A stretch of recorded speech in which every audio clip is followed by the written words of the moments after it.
So, ayan mga katibursya, good morning at hindi ko na nga na-videohan ang pag-alis namin from Cavite to Batangas, San Isidro. Nandito kami sa Villa Gamboa Resort para magpahinga. So, ayan, mamayang alas 8 ay pupunta kami sa pinaka main charity event namin. At ito nga ay dito kami nagpalipas ng gabi kasi nga ay napakalayo. Sa Batangas City ang aming pinuntahan. So, sobrang layo po para sa mga talagang baguhan. So, ayun, maganda naman ang resort na to. Kaya lang, nasa sulok. Hindi siya gaanong kita ng kung dadayuhin. Pero maganda rin naman ang pagkaano at tahimik. Masarap ang hangin. Sobrang lamig at ayun nga, nagkakasiyahan nga ang aming tropa. So, lahat ng tropa ay nag-prepare na para sa papunta doon sa pinaka-event namin. Ayan nga si ate, ayan.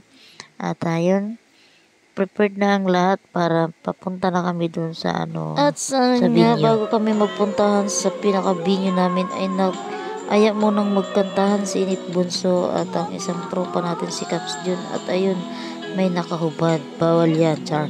So ayun, nagkakasiyahan muna bago pumunta doon. So ayun, at sumunod nga ang kakanta dyan ay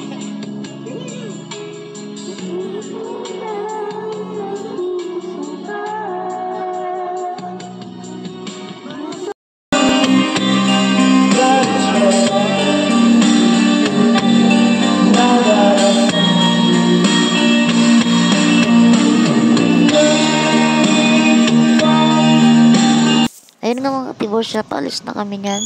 Nakaprepare na. Syempre, wala ako dyan sa video kasi walang ibang nagbibideo kundi ako.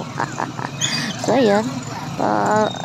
Alis na kami niyan at ride safe na lang sa aming lahat hanggang sa makarating sa aming patutunguhang charity event na nandun na naghihintay na ang ating mga beneficiary.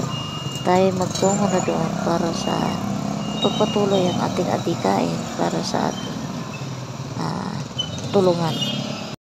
At ayun na nga mga katibursya, nakarating na tayo sa Barangay San Isidro, Batangas City kung saan natin ididiwang ang ating charity event. So ayun, mainit naman ang pagtanggap nila sa atin dito. At ayun nga, naka-prepared na sila. At malaki naman pala yung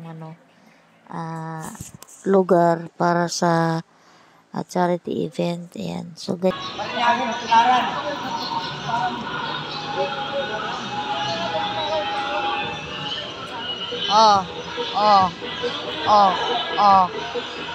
Saan pa kayo dyan?